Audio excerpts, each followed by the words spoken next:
Hello everyone, कैसे हैं सभी। तो आई होप सभी लोग अच्छे से होंगे। तो गाइस, आज हम बात करने वाले हैं बीएड फर्स्ट ईयर का जो सब्जेक्ट है आपका, वो है कंटेम्प्रेरी इंडिया एंड एजुकेशन।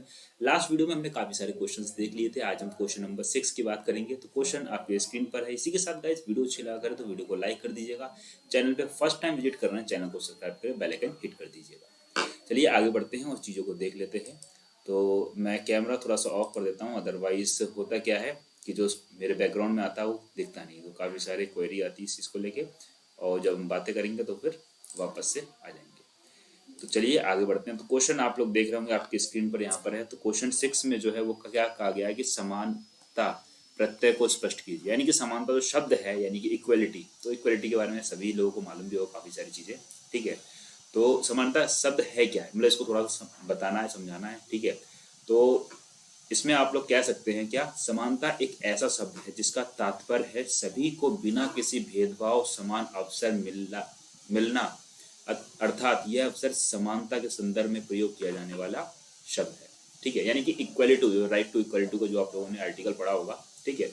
तो वही वही शब्द की बात करेगी। समानता शब्द का प्रयोग विकास के परिप्रेक्ष्य में किया जाता है कि व्यक्ति इस पृथ्वी पर समान है, उन्हें आगे बढ़ने के समान अवसर प्राप्त होने चाहिए। हमारे देश में विभिन्न क्षेत्रों में असमानताएं व्याप्त हैं, जैसे जाति के आधार पर, प्रजाति के आधार पर, लिंग के आधार पर, धर्म के आधार पर। यह असमानताएं, विषमताएं विकास के समान अवसर उपलब्ध कराने में बाधा डालती हैं, ठीक है। क्योंकि सभी को मालूम है कि जब किसी चीज़ें भेदभाव करेंगे हम लोग लेके, ठीक है। और जैसे कि आप सभी को लिंग के आधार पर सबसे ज़्यादा भेदभाव होता रहा है, लेकिन अब चीज़ों में काफ़ी ज़्यादा अंतर देखने को मिलता है। क्योंकि एक टाइम ऐसा था कि जो महिलाएं थी, या बोल सकते हैं जो स्त्रियां थी, उनको शिक्षा नहीं दी जाती थी, सिर्फ पुरुषों को शिक्षा दी जाती थी। लेकिन अब धीरे धीरे जैसे कल्चर चेंज हो रहा है, सारी चीज़ें, तो काफ़ी सारी चीज़ों में डेवलपमेंट आ रहा है एक तरीके से। आगे बात करते हैं। संविधान के द्वारा इन विषमताओं को ध्यान में रखकर ही समाजवादी समाज की कल्पना की गई है, ठीक है। जो व्यक्ति समानता के स्तर पर नहीं थे, उन्हें उन लोगों को विशेष आरक्षण प्रदान करके समान स्तर पर निश्चित समय तक लाने के बारे में भी व्यवस्था की गई है, जिसकी सबको विकास के समान अवसर प्राप्त हैं, ठीक है। तो कहने का मतलब यहाँ पे ये है कि जैसे कि आप सभी को मालूम होगा कि जो ओबीसी के हैं, एससी के हैं, और जो एसटी के कैंडिडेट्स हैं, इन सभी के लिए रिजर्वेशन किया गया है, ठीक है। जो हमारे संविधान में सारी चीज़ों मतलब संविधान में इस चीज़ के बारे में इजीली बताया गया है, ठीक है। तो ये मतलब वही समानता। तो ये जो रिजर्वेशन दिया गया उसका जो मेनली रीजन था वो ये था, जो दबे कुचले के लोग थे, यानी कि जो नीचे कास्ट के लोग थे, यानी कि जो अनएजुकेटेड लोग थे एक तरीके से, ठीक है। तो उन सबको ऊपर लेकर आया जाए, और ऊपर लेकर आने के मतलब एक बराबर लेवल पे लेकर आना है। क्योंकि एक टाइम ऐसा था हमारे कंट्री में कि जो नीचे कास्ट के लोग थे, जैसे पहले ब्राह्मण, शूद्र, क्षत्रिय, और जैसे कह सकते हैं वैश्य। तो जो ब्राह्मण थे और क्षत्रिय थे, ठीक है, और जो वैश्य थे, इन सबको तो शिक्षा दी जाती थी, लेकिन शूद्र को शिक्षा नहीं दी जाती थी, ठीक है। तो ये तो कह सकते हैं कि वैदिक काल के टाइम की बात थी। अब थोड़ा सा चेंजेस करते हैं। तो चेंजेस करने का मतलब यही है कि जो नीचे के लोग थे, जिनके पास पैसा कम था, या जो लोग किसी की सेवा में किसी काम हम करते थे, तो उन सब लोगों को, यानी कि सबको एक साथ रख के आगे बढ़ने की बात करी गई है। तो यही चीज़ हो गई हमारी समानता एक तरीके से। तो समानता शब्द को आराम से समझ गए होंगे, ठीक है। नेक्स्ट क्वेश्चन की बात करते हैं, ठीक है। तो नेक्स्ट क्वेश्चन में हमसे क्या कहा गया है। नेक्स्ट क्वेश्चन जो हमारे सामने आप लोग देखेंगे वो है प्रश्न 7। इसमें बात करी गई है कि भारतीय समाज के संदर्भ में सामाजिक स्त्रीकरण का अर्थ स्पष्ट कीजिए। तो इसमें कहा गया है कि हमारा जो समाज है, इसके अकॉर्डिंग क्या संदर्भ है समाजीकरण का या सामाजिक का, ठीक है, जो भी हमने लास्ट में पढ़ा।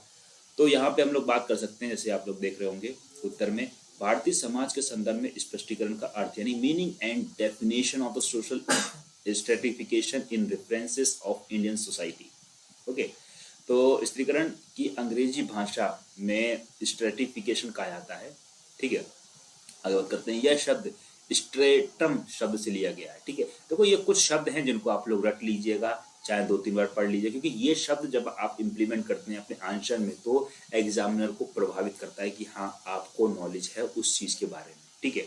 और फिर ये चीज़ रियलिटी है कि एग्जामिनर पूरा पेपर कभी नहीं पढ़ता, वो बस देखता है कि आपने क्वेश्चन को का आंसर जो है कितने पेजों में दिया गया है और किस तरीके से, किस फॉर्मेट में दिया गया है। क्योंकि ध्यान रखिएगा, एग्जाम में लिखने का एक तरीका होता है, ठीक है, उस पैटर्न पे जो अगर लिखा होगा तो एग्जामिनर समझ जाता है कि बच्चे को नॉलेज है। आगे बात करते हैं, जिसका अर्थ भूमि की परतों से है। जिस प्रकार भूमि की विभिन्न परतों का अध्ययन भूगर्भ शास्त्र में किया जाता है, ठीक उसी प्रकार समाज की विभिन्न परतों का अध्ययन समाज शास्त्र में किया जाता है। ठीक है, नेक्स्ट पॉइंट यहाँ से शुरू हुआ है। ठीक है, स्त्रीकरण का स्त्रीकरण वह प्रक्रिया है जिसमें सामाजिक व्यक्ति को उसकी संपत्ति, शक्ति, पद और प्रतिष्ठा के आधार पर उच्च अथवा निम्न श्रेणियों में बांटा गया है। ठीक है, अलग अलग चीजों में बांटा गया है। आगे थोड़ा सा देख लेते हैं। प्रत्येक समाज अपनी जनसंख्या को धर्म, जाति, व्यवसाय, आय, शिक्षा, प्रजाति तथा पदों के आधार पर निम्न अथवा उच्च श्रेणियों में बांटता है। यह विभाजन एक परतों के समान होता है और समस्त परतों या उच्च निम्नवत के क्रम में भी रखा जाता है। इसको सामाजिक स्त्रीकरण या स्त्रीकरण कहते हैं। यहाँ पे जो बात करी गई है यानी कि समाज को जो है वो अलग अलग तरीके से लोगों ने डिवाइड कर रखा है। जैसे कहा गया है कि धर्म के आधार पे कि हिंदू की इतनी जनसंख्या है, ठीक है, और मुस्लिम की, सिख की, ईसाई की, उसी तरीके से फिर उसमें भी लोग डिवाइड कर रखा है कि हिंदू में ये जातियां हैं, मुस्लिम में ये जातियां हैं, ईसाई में जातियां। तो इस तरीके से बाकी लोग अब क्या है कि किसी के पास ज़्यादा पैसा है, किसी के पास कम पैसा है, तो इस तरीके से चीज़ों को लोगों ने डिवाइड कर रखा। तो वही सारी चीज़ों की बात करी गई है। अब यहाँ पे जो रेमंड है, ठीक है, रेमंड के अनुसार, यानी कि ये एक राइटर है, ध्यान रखिएगा। तो राइटर्स का एक जो सब्जेक्ट आपका है, ठीक है, उसमें राइटर्स के बारे में, चाइल्डहुड एंड ग्रोइंग अप में आपका राइटर्स के बारे में काफ़ी सारी चीज़ें आपको पढ़ने को मिलेंगी। ठीक है, जैसे पियाजे के नियम हो गए, ठीक है, इस तरह बहुत सारे राइटर्स हैं, उनको बाद में चर्चा करेंगे। अभी हम क्वेश्चन को देखते हैं। तो रेमंड के अनुसार प्रकरण उच्चतर एवं निम्नवत सामाजिक इकाइयों में समाज का क्षैतिज विभाजन है। अब ये हैं जिम्सबर्ट के अनुसार सामाजिक स्त्रीकरण समाज का उन स्थायी समूह अथवा श्रेणियों में विभाजन है जो कि आपस में श्रेणीता तथा अधीनता के संबंध दर्शाता है। ठीक है, अब यहाँ पे जो बात करिए भारतीय संदर्भ में देखा जाए तो स्त्रीकरण की निम्नलिखित विशेषताएं दृष्टिगोचर होती हैं। कौन कौन सी होती हैं उनको हम थोड़ा सा बात करेंगे। तो यहाँ पे आप लोग देख रखा है, पहली जो आएगी वो सार्वभौमिकता आएगी, दूसरी सामाजिक दूरी आएगी, तीसरी विभिन्न स्तरों पर विभाजन, ठीक है, सामाजिक प्रतिष्ठा, फिर प्रगतिशीलता, परंपरा संबंधता और व्यक्तिगत प्रक्रिया। ठीक है, बात करते हैं लास्ट में भारतीय संदर्भ में सामाजिक स्त्रीकरण में उपयोग सभी विशेषताएं परिलक्षित होती हैं। ठीक है, ध्यान रखिएगा। तो ये पॉइंट्स को थोड़ा ध्यान रखिएगा। इसी के साथ गाइस, जैसे कि आप सभी को मालूम है कि आपका बीएड फर्स्ट ईयर का क्रैश कोर्स जो है वो लॉन्च कर दिया गया है, तो उसको आप लोग शेयर कर सकते हैं। यहाँ पे हमने बात करी बीएड फर्स्ट ईयर में कुल कितने सब्जेक्ट आते हैं, ये आपके सभी कैंडिडेट्स के डाउट्स थे। ठीक है, और कौन कौन से सब्जेक्ट पर ज़्यादा ध्यान देना चाहिए, किस सब्जेक्ट में ज़्यादा मार्क्स आते हैं और इंटर्नशिप फाइल कैसे बनाना। ठीक है, तो ये सारा का सारा आपका बीएड फर्स्ट ईयर का है। तो इन सभी के बारे में मैं आपको एक वीडियो में चर्चा करूंगा कि काफ़ी सारे कैंडिडेट्स के डाउट्स थे। ठीक है, तो थोड़ा सा मैं आपको बता दूं कि आपका जो सब्जेक्ट है गाइस, वो नॉर्मली जो अगर बात करता हूं तो 8 होते हैं और प्लस 2 जो हम कर देते हैं वो आपके ऑप्शनल होते हैं। ऑप्शनल का मतलब तो टोटल जो आपके पेपर होंगे वो आपके 9 पेपर होते हैं। 7 पेपर आपके 7 डेज में होंगे, बाकी जो ऑप्शनल पेपर आपका होता है ये एक ही दिन में 2 पेपर होते हैं। ठीक है, और तो ये हो गया जो आपके स्टार्टिंग के 4 होते हैं, यानी ये कह सकता हूँ बीडी और जो बोलते हैं 101, यानी कि childhood and growing up, country India and education, learning and teaching, ICT, ये सारे के सारे जो आपके सब्जेक्ट्स हैं, ठीक है, इनसे आप बढ़िया स्कोर कर सकते हैं। ठीक है, तो इसमें कितने मार्क्स लाते हैं तो वीडियो में मैंने बताया। इसी के साथ आपकी इंटर्नशिप फाइल भी आपको बनानी होगी। ठीक है, तो ये आपको उस कॉलेज वाले जो लोग कॉलेज जाते हैं तो वो लोग तो उन्हें मालूम होता है, एक महीने ट्रेनिंग होती है, जो भी उनके ट्रेनिंग में होता है, ट्रेनिंग पीरियड में वो सारी की सारी चीज़ होती है। बाकी जो इंटर्नशिप फाइल है वो हमारे यहाँ अवेलेबल है, तो वो आपको बता दी जाएगी जब आपका टाइम आएगा। जो हमारा ऑफिशियली नंबर है वो गाइस है 9897971587। इस नंबर पे आप हमें कांटेक्ट कर सकते हैं किसी भी डाउट हो, बट कॉल ना करें तो ज़्यादा बढ़िया, अपना मैसेज छोड़ दें व्हाट्सएप के थ्रू। और इसी के साथ इंस्टाग्राम पे फॉलो कर लीजिएगा, टेलीग्राम व्हाट्सएप ग्रुप को ज्वाइन कर लीजिए, साथ ही साथ फेसबुक ग्रुप को भी ज्वाइन कर लीजिएगा। आगे बढ़ते हैं, प्रश्न 8 की बात करते हैं। तो प्रश्न 8 में क्या कहा गया है, प्रश्न 8 में कहा गया है भारतीय समाज में आप क्या समझते हैं, भारतीय समाज में आप क्या समझते हैं या भारतीय समाज से आप क्या समझते हैं। ठीक है, तो यहाँ पे हम कह सकते हैं भारतीय समाज, समाज ना ये थोड़ा गलत हो गया, समाज कर दीजिएगा, भारतीय समाज। ठीक है, हटाइए उसे, प्रिंट कुछ हो गया है। ठीक है, उनका शिक्षा पर क्या प्रभाव पड़ता है, कह सकते हैं भारतीय समाज का शिक्षा पर क्या प्रभाव पड़ सकता है। यहाँ पे ये चीज कर दिएगा, तो यहाँ पर कुछ मिसप्रिंट हो दिया। ठीक है, तो उसको स्पष्ट कीजिए, तो किस तरीके से हम इसको बताएंगे उसका बात करते हैं। भारतीय समाज से आशय, यानी भारतीय समाज से क्या आशय है, मीनिंग ऑफ इंडियन सोसाइटी। ठीक है, तो हिस्ट्री के बारे में आपको मालूम ही होगा, तो वही सारी चीजें ही है इसमें, कंटेम्प्रेरी इंडिया एंड एजुकेशन में तरीके से। तो यहाँ पे क्या क्या चीजें हैं, व्यक्तियों से ही समाज का निर्माण होता है और समाज से ही व्यक्ति की पहचान बनती है। शिक्षा और समाज का घनिष्ठ संबंध है। ठीक है, समाज अपनी इच्छाओं, आकांक्षाओं, आवश्यकताओं के अनुरूप वो शिक्षा की व्यवस्था करता है तथा शिक्षा की संपूर्ण व्यवस्था का दायित्व लेता है। समाज केवल, आगे बात करते हैं, समाज केवल व्यक्तियों का ही समूह मात्र नहीं है, बल्कि इसके अंदर सांस्कृतिक परंपराएं, रीति रिवाज, जीवन दर्शन, जीवन के प्रति दृष्टिकोण, परंपराएं, संस्कृत तथा सभ्यता, सभी कुछ समानता है। ठीक है, मैकाइवर ये राइटर हैं, तो इन्होंने क्या कहा है, मैकाइवर ने समाज की सामाजिक संबंधों का जाल माना है। ठीक है, उनके अनुसार समाज रीति रिवाजों का कार्य प्रणाली और पारस्परिक सहयोग की अनेक समूह एवं भागों का मानव व्यवस्था है। यह सामाजिक समानताओं का जाल है। आगे बात करेंगे नेक्स्ट हेडिंग में, सामाजिक व्यवस्था की विशेषताएं, characteristic of the social system, यानी कि इसकी क्या कैरेक्टरिस्टिक्स है। ठीक है, तो इनको पॉइंट्सों में हमने डिवाइड किया। राष्ट्रीय भावना, राष्ट्र के प्रति क्या भावना होनी चाहिए, किसी भी सामाजिक व्यवस्था में राष्ट्र भावना का महत्वपूर्ण स्थान होता है। इससे या इसके अभाव में किसी राष्ट्र की एकता के सूत्र में नहीं बांधा जा सकता। ठीक है, नेक्स्ट बात करते हैं सामाजिक भेदभाव का अभाव, यानी कि समाज में जो भेदभाव होता है जात पात को लेकर, धर्म को लेकर, तो उसका क्या अभाव पड़ता है उसके बारे में बात करी गई है। किसी भी राष्ट्र की उन्नति तभी हो सकती है जब उसमें ऊंच नीच, अमीर गरीब का भेदभाव ना हो। जिस राष्ट्र में अधिक भेदभाव पाया जाता है वहाँ आंतरिक क्लेश अधिक होते हैं और सामाजिक व्यवस्था बनाए रखने के लिए काफी कठिनाइयां उत्पन्न होती है। इसका सिंपल सा एग्जांपल आप इस तरीके से समझ सकते हैं, जो अगर कोई एक छोटा सा फैमिली है और फैमिली में जो अगर आए दिन लड़ाई झगड़ा होता रहता है तो बच्चों पे प्रभाव पड़ता है। वही चीज भारत का भी है, भारत क्या एक फैमिली है और अंदर जो अगर हम आपस में लड़ते रहेंगे तो कहीं ना कहीं इसका इम्पैक्ट जो है वो हमारे बच्चों पे भी पड़ेगा। यानी कि धर्म आपस में लड़ेंगे कि हिंदू मुस्लिम सिख ईसाई, फिर उनके अंदर की जातियां आपस में लड़ेंगी, तो वही चीजों के बारे में बात करी गई है। ठीक है, थर्ड पॉइंट की बात करते हैं सामाजिक नियंत्रण। सामाजिक नियंत्रण क्या है, किसी भी राष्ट्र की सामाजिक व्यवस्था बनाए रखने के लिए सामाजिक नियंत्रण होना आवश्यक है, यानी कुछ नियम कायदे कानून होने चाहिए। ठीक है, उसके बारे में बात करिए। सामाजिक नियंत्रण के अभाव में सामाजिक व्यवस्था को कायम नहीं रखा जा सकता। ठीक है, आगे बढ़ते हैं।